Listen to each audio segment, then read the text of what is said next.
We really want to make sure that there's that contrast between the negative space and then the high tension spikes. You need the exploration, you need the scavenging, you need something to say like, okay, I'm setting a certain tone and a patina here so that then we can contrast that with some stark changes. We need the intensity to strike a different chord.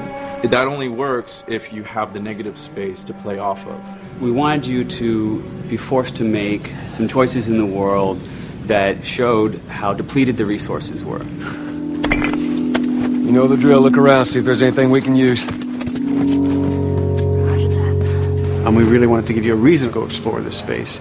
It's like, well, you need to look for supplies that will help you survive another day in this world. Throughout the world, the player finds all sorts of different pieces of items, such as rags, alcohol, bits of broken blades, bindings, and you can combine these together in different ways in order to create items that are useful for surviving in this world. Some items in the recipes require the same combinations of things or the same types of resources, so you have to make this choice: do I want to go offensive with it, do I want to go defensive with it? I can find a bottle of alcohol and some rags, and I can create a Molotov cocktail from it. That's going to help me take out a couple guys if I use it appropriately.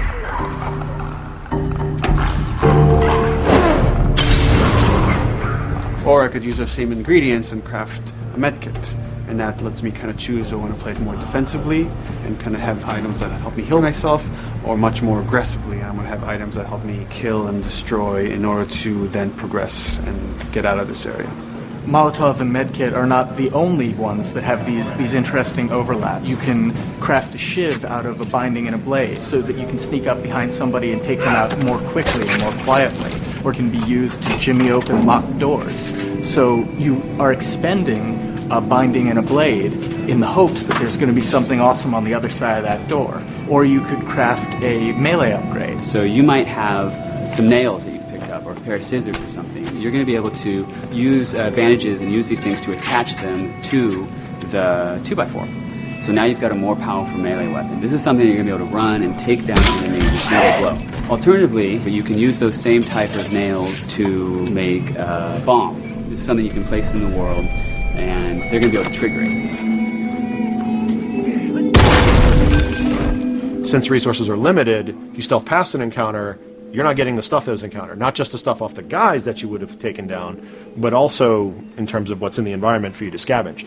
So you have to balance that risk versus reward, but it's definitely all a part of the choice. And sometimes the world doesn't give you a choice. Sometimes the battle breaks out in a way you didn't expect, and you have to make decisions, like in the moment. So that's another reason why we did the whole crafting system live. We didn't want the player to have to scroll through a long list of different items. We wanted it to be the absolute minimum amount of button presses. The thing that I hate about any game's UI is when it pulls you out of the game for too long. So that was a challenge to reduce it all to like that half of a screen, and you want to see Joel, you want to see like what's going on around him, and be aware of what's happening so you don't have an infected run up on you and start beating on you when you're crafting shivs and stuff. So we needed to make it streamlined and fast enough that you felt like you could take just that moment and be able to craft that thing that's going to mean your survival in the next 30 seconds or your failure to survive.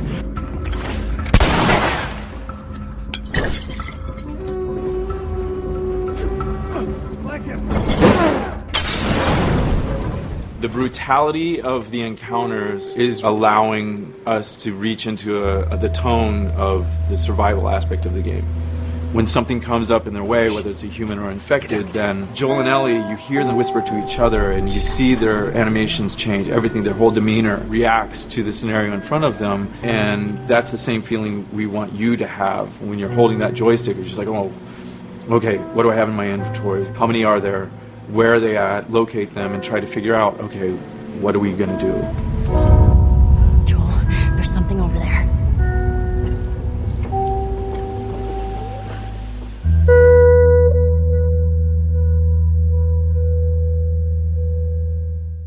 PlayStation